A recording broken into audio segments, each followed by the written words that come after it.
Cerita dimulai di sebuah pertandingan tampar di dalam penjara. Seorang pria bertubuh besar awalnya terlihat kuat, namun langsung terjatuh setelah menerima tamparan dari lawannya.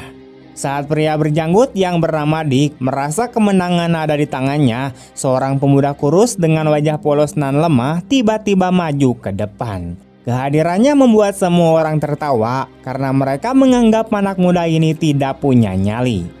Dick dengan jelas meremehkannya, tetapi pemuda itu yang bernama Hyun-soo tetap percaya diri untuk ikut bertanding. Mereka lalu menentukan giliran dengan suit batu gunting kertas. Sayangnya, Hyun-soo kalah sehingga harus menerima tamparan lebih dulu.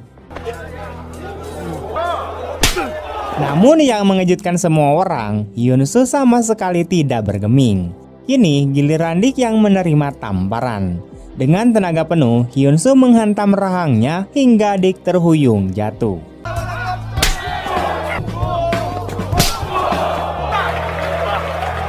Merasa dipermalukan di depan banyak orang, Dick marah besar dan langsung menyerang. Tapi meski masih baru di penjara, kemampuan bertarung Hyun-soo berada di level atas. Dengan mudah ia membalikan keadaan, menjatuhkan Dick lalu menghajarnya secara membabi buta.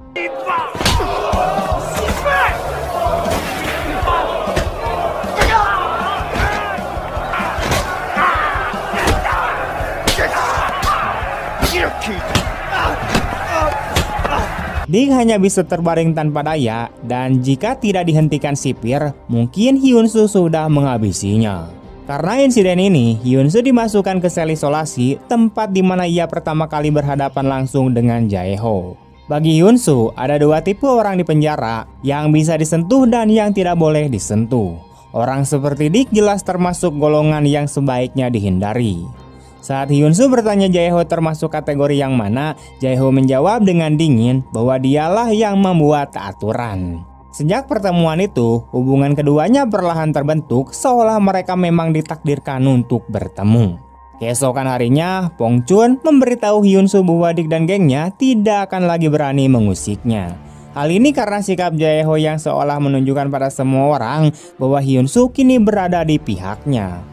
Pong Chun lalu menjelaskan mengapa Jae-ho punya kuasa besar di penjara.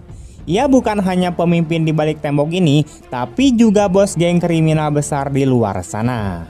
Kekuatannya di penjara didapat dari pertarungan yang diizinkan sipir, di mana pemenang akan jadi penguasa baru. Kebetulan Jae-ho selalu keluar sebagai pemenang, sehingga tidak ada yang berani untuk menentangnya.